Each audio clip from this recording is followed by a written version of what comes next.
The post this week is called Uncoordinated Octopus. Sit tight. Here comes the story. The bright morning sun shone into Lila's home office, lighting up her messy desk with books and articles she used for her latest project. As she focused on her work, her phone beeped with a message from Mia, her friend without kids. Got a free slot for lunch? Lila thought for a moment, considering her approaching project deadline and the early school pickup today. Then she replied, not recognizing herself with her decision. Sure, Pluto's at 11:30. Taking this break meant Lila could come back to work feeling refreshed and ready to tackle her tasks.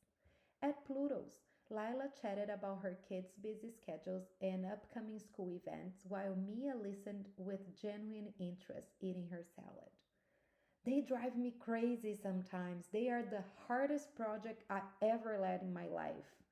But I wouldn't trade it for anything, Lila laughed.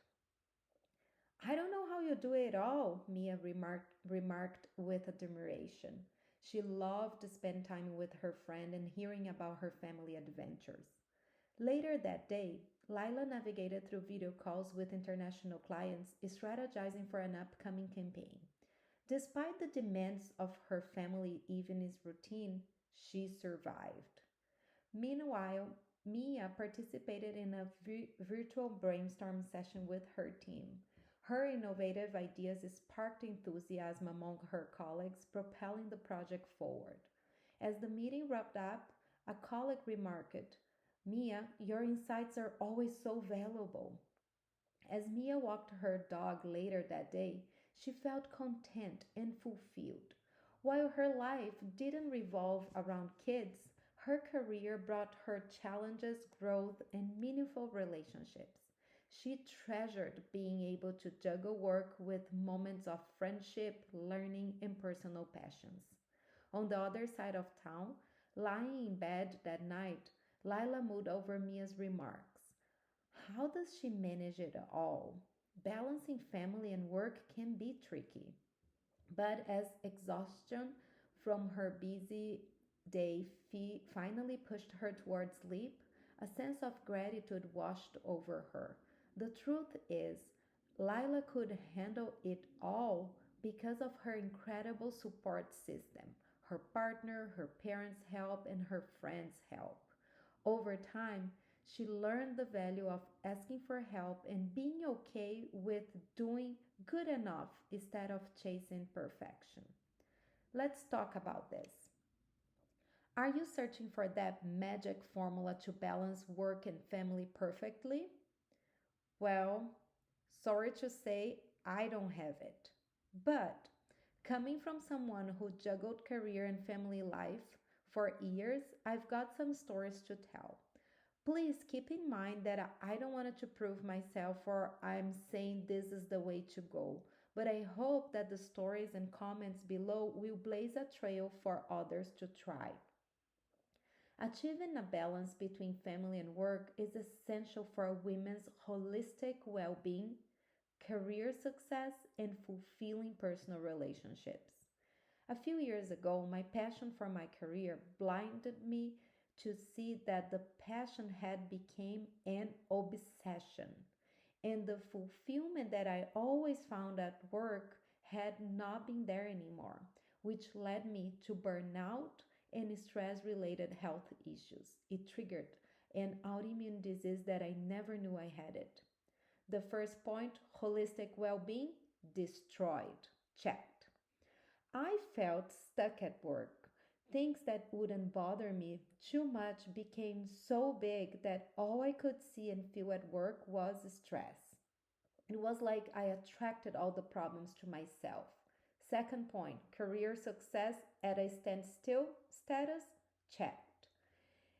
And finally, I realized that there were so many good friends of mine that I hadn't seen for months, maybe years, because in juggling a demanding career, three small kids, marriage, and a family consumed all my time, and close friends became secondary in my life. Third point, fulfilling personal relationships failed, checked. It wasn't anyone's fault that I went through all of that before realizing something needed to change. I became consumed by my hectic day to day demands and neglected myself. That's when I learned a few crucial lessons that transformed my life and brought greater balance between my career and personal life. These changes allowed me to stay engaged and productive in all my roles as a leader, as a mom, a wife, a daughter, a sister, and a friend. So, I'm going to share the three lessons that I learned. Lesson number one, it takes a village. There is a need for a collective effort to nurture and guide us towards success and well being. We need others. Life presents challenges, responsibilities, and tasks that can be overwhelming at times, and having support from others can make a significant difference.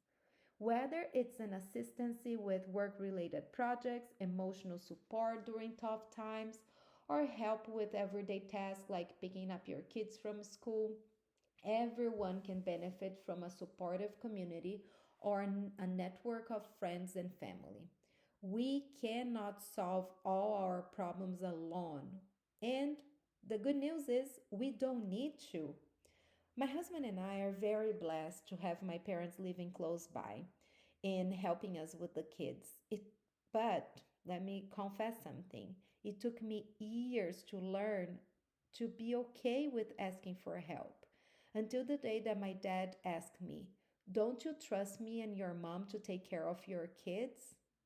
Wow, that was a hard blow. Of course, I trust my parents with my life, but it was the sense of being a superwoman that blocked me from acknowledging that I needed help. I needed to let go and understand that my parents' help wouldn't make me a worse mom. On the contrary, by sharing tasks, I can now invest time and energy in nurturing meaningful relationships with my children, husband, extended family, and friends. So now a question for you. Who is part of your village? Lesson number 2. Don't chase perfection. Embrace the uncoordinated octopus mindset. The question Mia asked Lila is one that echoed in my life too. How do you manage it all? Truth be told, I'm still figuring that out. Some days it feels like I'm juggling dozens of things at once. It's a lot of mommy, mommy, mommy, stop that. I'm hungry. It's the alarm from a meeting that is happening in 10 minutes. It's a Slack ping and a flood of email notifications. On those days, I honestly daydream about escaping to a jungle surrounded by only by the soothing sounds of nature. Those are the days that I feel like an uncoordinated octopus. I sure get things done, but as clumsily as a wobbly octopus learning to swim. In the past, days like those would put me in a bad mood and make me feel terrible when I went to bed.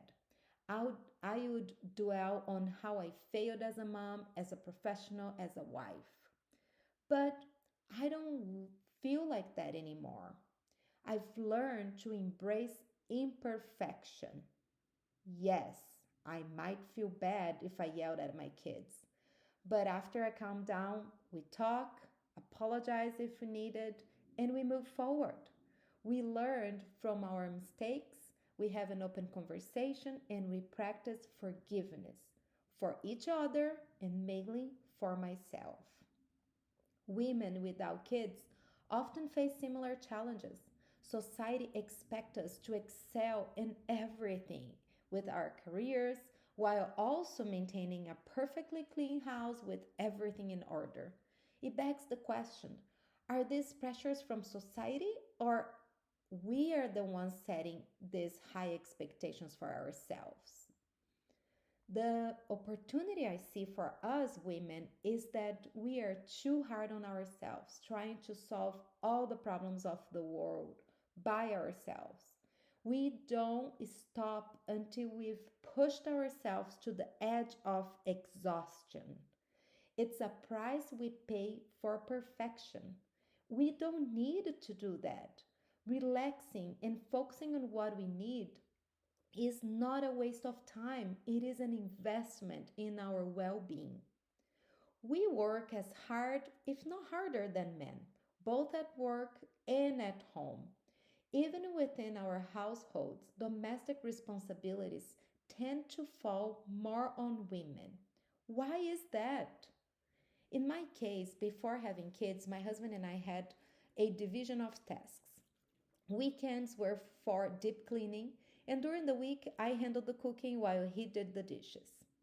However, I soon realized that cooking involved much more than just the meal. It included grocery shopping, food preparation, cleanup. Meanwhile, I found myself doing small chores every day as well, while my husband was content with a once a week cleaning. This led to resentment building up because our definitions of clean differed. It highlighted the importance of adjusting roles and having open conversations to ensure fairness and mutual understanding in our relationship. With so many tasks in our daily lives, sometimes each task seems to have a life on its own, much like the octopus tentacles stretching in different directions without a clear plan. Our actions during those busy days may not always be perfectly coordinated, and that's okay. Despite the madness, sometimes I chuckle at the resemblance of my hectic days to an octopus navigating the ocean. It is about adapting and finding our rhythm without the pressure of perfection in every moment, in every task. And lesson number three, be gentle to yourself. I also heard that having a balanced life provides women with resilience and adaptability in managing various life challenges.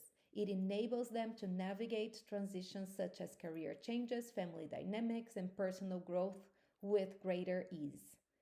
Beautifully said, but so challenging to practice. I believe women are experts in resilience.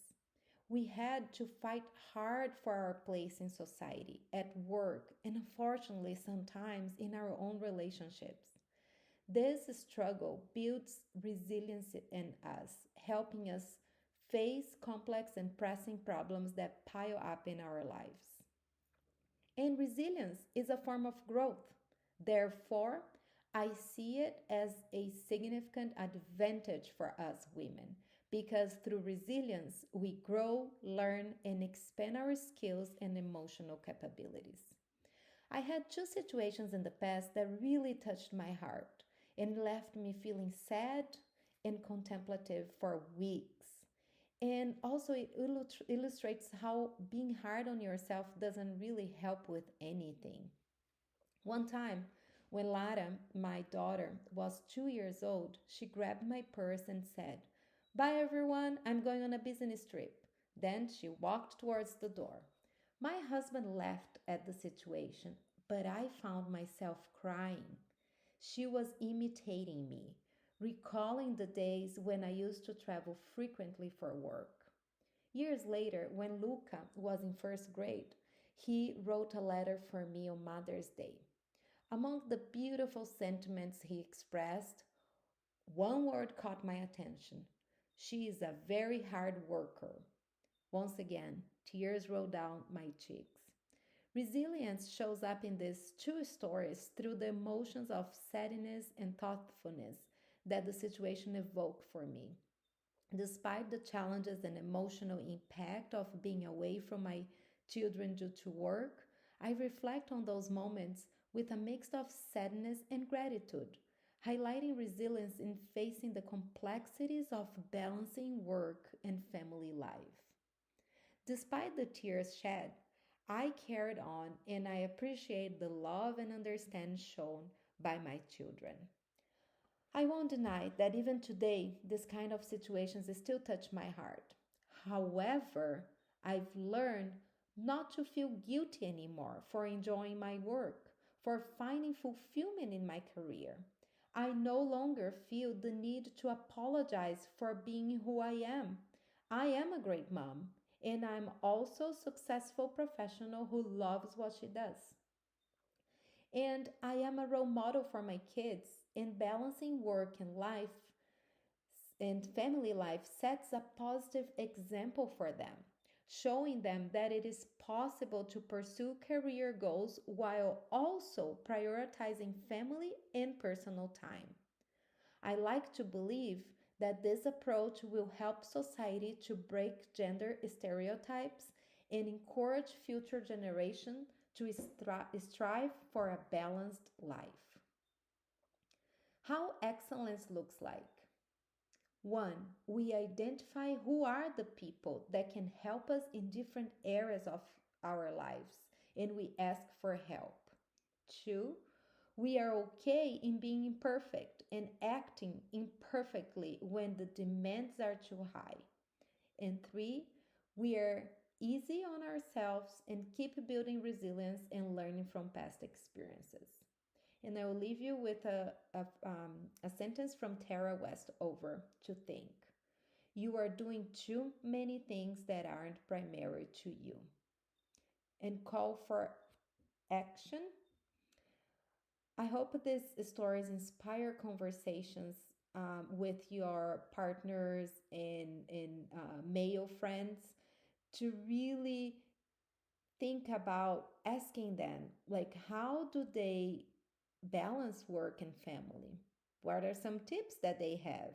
And hopefully those conversations will inspire everyone to help creating a more supportive environment for women in various spheres of our lives. And I'll leave you with two books that really go deeper in how to balance um, work and life. And they are Lean In from Sheryl Sandberg. In this book, she discusses challenges faced by women in the workplace, and she also encourages women to pursue their career ambitions while also balancing family responsibilities. And I already left this book before, but I will recommend it again, which is The Gifts of Imperfection of Brené Brown, where she discusses vulnerability, shame, and the importance of embracing imperfection. I'll see you in the next post. Be well.